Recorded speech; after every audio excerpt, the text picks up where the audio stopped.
going to sing a little song for y'all. But so we can put it in context, I am currently a substitute teacher. I am a kindergarten teacher. I am a community educator. I am an activist, an advocate with and for young people and children. And my mother is an educator out in Esperanza and Korematsu in adult education, deep east. And so it's deeply important for me to be here with our community today. And I just want to, it's like, look, although the messaging that's been coming from the district in some ways is a narrative that is not reflective of what we are asking for, right? There are days when things are hard, but it's also important to remember the love. It's important to remember the community and that we always, right? We always succeed. Although it may be incremental, we always go. So I'm about to sing this song called The Life. If you want to get up and dance, you are more than welcome to. And once you get a hold of the chorus, which simply says, it's the life, the life, the life, you can sing it with me, okay? Are y'all ready? Are y'all ready? Let's go. Shout out to Davey D, right? For being here. Yeah. It feels good, right? Yo, this is for warm days that drift away while the sun sets and the ghettos play. Long nights on a hot summer spot where you sip your brew and never touch your fly. This is for eyes that cry like yours and learn to smile again. Rise above the pain. This is for you and your crow. The ones that show always love you, no matter what you do, 'cause it's the life, the life, the life. Y'all hear it? It's the life, the life, the life. Come on, it's the life, the life, the life. It's the life, the life, the life. This is for soldiers who bust their guns in the name of freedom, not the game of funds. True queens who raise their kids, implement the knowledge, show them how to live. This is for those who stand in line to feed their baby. While we're running out of time, this is for the injustice behind bars. Our lovers, our leaders, our people. Come on, it's the life, the life, the life. It's the life, the life, the life. It's the life, the life, the life. It's the life. Yo, don't let them misguide you. They'll have you acting like the sun don't shine and the sky never blue. But you know and I know it's all about survival. Struggle of our people is like that unraveled. Politicians, they was never in control. It's deeper than that, a true battle for the soul.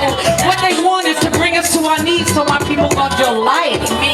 This is don't you know we all gon' die. Set above way by infinite power. Those who know the feel of change in the belly of the beast and the mental strength. This is for those who have their own fallen angels, trying to find the way home. This is for everybody,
us this the town. When we come out for justice, we put it down. This is for our babies, right? This is for our communities. This is for books, not bars, and schools, not prisons, and disrupting, right? Shout out to all my abolitionist fellow educators who are here. I love all of you. Keep up the energy. We gonna make this happen. Peace out. Okay, greetings. My name is Mystic. And you performed here today some songs. What is the power of music? I mean, here at this rally, and for teachers and people in struggle? Yeah, so I am not only an artist, I am a community educator, and I'm also a substitute teacher. What I know, I've been facilitating arts for almost 30 years. The power of music in what I call beautiful resistance is that it feeds the soul, it builds community, it reminds us that we must have joy within, you know, all the work that we're doing to fight for You got to have fun. Yeah, we got to have fun. What's that? I'll paraphrase it of, you know, I don't want to be in your revolution if I can't dance. For me personally, I don't want to be in your revolution if we can't sing and we can't build solidarity. And what we know about music is going back thousands and thousands and thousands of years is that music is a language, even when it doesn't have a verbal component, if it's the drumming and the griots. This is all about how we communicate with community, build community, document our histories, and also imagine the power of words and music to imagine how we want to shift the paradigm from one that is unjust to one that is just and more equitable. Right? It's deeply important. The spirit of people. It's the spirit of people. It is. And I've had the privilege of studying all over the world and facilitating with children in different places in the world. And music, art, always brings folks together. Right? And so young people especially. I mean, they're hungry for that. Young people especially because it's a form of communication, right? I started as an MC when I was 16 years old, and I still continue to do it, but it is the voice of who we are, particularly in communities that are economically under-resourced and economically vulnerable, where we don't have art programs in schools, where we don't have the support structures, that this is how we deal with our trauma. This is how we tell our stories. This is how we document who we are and say, I'm here too, right? And hear me, and hear what I need to thrive in my community and in my life and in the context of today in my educational journey. Kids walk into the classroom, my kinder people, right? Because I mostly work with kindergarten. There's a check-in of like, how is your heart today? And what do you need? And did you get enough to eat? And did you get to sleep? And how are you feeling? And understanding that our students are walking into the classrooms, if we do not address the inequities and injustices that exist outside in our community, right? Particularly for our unhoused community members. And there's so many homeless in Oakland. I mean, people can't afford rent. Can't afford work, but we have children who are living in the encampments, right?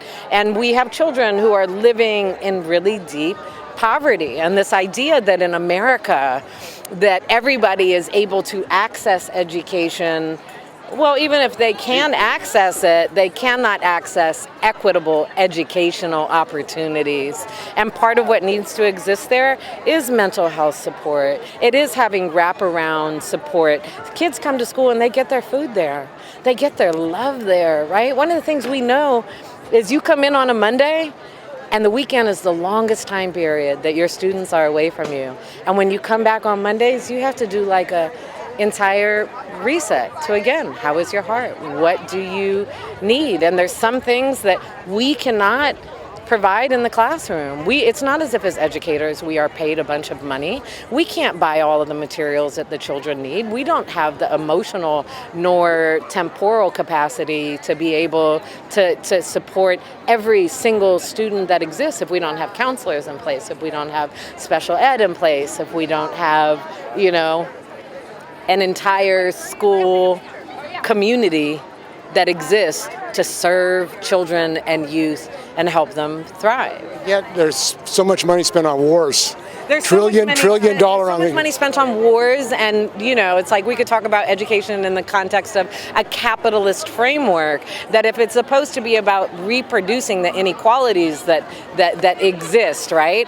And you have students in well-resourced schools that have everything that they need, and they are meant to go... That's on the hills. Right, that's often in the hills. But I mean just across the nation, right?